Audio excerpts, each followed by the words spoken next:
बिहार विधानसभा में लगे अशोक स्तंभ की रूपरेखा बदलने को लेकर इन दिनों सियासत गर्म है। बता दें कि खबर के बाद राजद ने अब अपनी कमर कस ली है।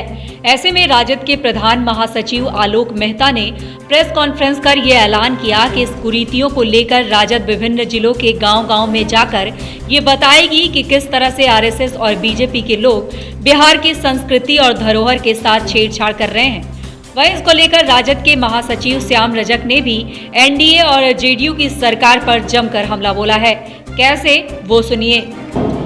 सर्वधर्म समभाव की बात है और हम उसी विचार को लेकर के चल रहे हैं। कोई धर्म का सवाल नहीं, कोई जाति का सवाल नहीं, विचारों का सवाल है। एक तरफ जो लोग हैं वो मुट्ठी भर लोगों की जो विचार है उसको वो प्रचारित करके उसको आगे लाने का काम कर रहे हैं।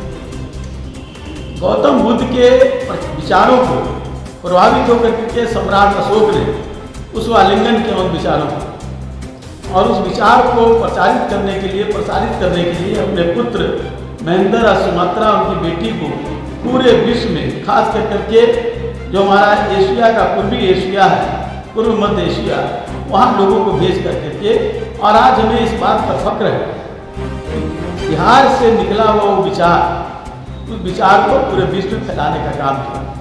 लेकिन इस देश की सरकार और खास करके जब से नरेंद्र मोदी जी की सरकार बनी और इस राज्य में जो मुख्यमंत्री श्री नीतीश कुमार की सरकार बनी तो उस विचार को सिर्फ कहने का काम करती रही, लेकिन जीवन में और लोगों के बीच उतारने का काम बुद्ध के खिलाफ, क्योंकि बुद्ध जो थे, हम सम्राट अशोक जो थे वो कुशवाहा जाति से थे, वो गरीबों की प्रतिनिधित्व करते थे, वो दलितों की प्रतिनिधित्व करते थे, बहुजन की प्रतिनिधित्व करते थे, उन जो चंद मुट्ठी वाले लोगों के प्रतिनिधित्व नहीं करते थे। लेकिन चंद मुट्ठी वाले लोग साजिश करके एक प्रत्यायन करके सत्ता पर काबिज हो गए। तो सत्ता पर काबिज हो गए तो अपनी विचारों को थोपने के लिए इस तरह के व्यवहार और इस तरह के काम करते हैं।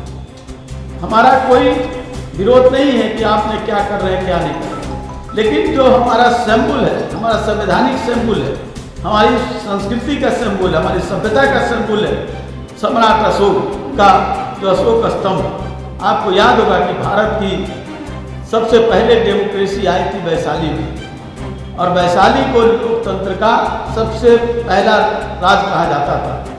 वैशाली में भी उस अशोक के स्तंभ को ही और उसको उस चक्र को झंडे में भी लिया गया देश की आज़ादी के बाद और आज सभी जगह उसकी ही महत्ता है। तो आप उसको दरकिनार करके सिर्फ एक अपने जीवा को शांति के लिए, अपने मन की तृप्ति के लिए और एक विचार के जो लोग हैं मठाधीश लोग, उनके विचारों को आप थोपना चाहते हैं तो ये हम लोग बर्दाश्त नहीं करेंगे। जैसा कहा हमारे आलोक मेहता जी ने, हमारी पार्टी हम बुद्ध के, सम्राट अशोक के और उन गरीब गुरुआ की, चाहे वो कुशवाहा समाज के हों। तो सुना अपने श्याम रजक ने ये साफ कर दिया है कि राजद अशोक स्तंभ की गरिमा को धूमिल करने की कोशिश का पुरजोर विरोध करती है।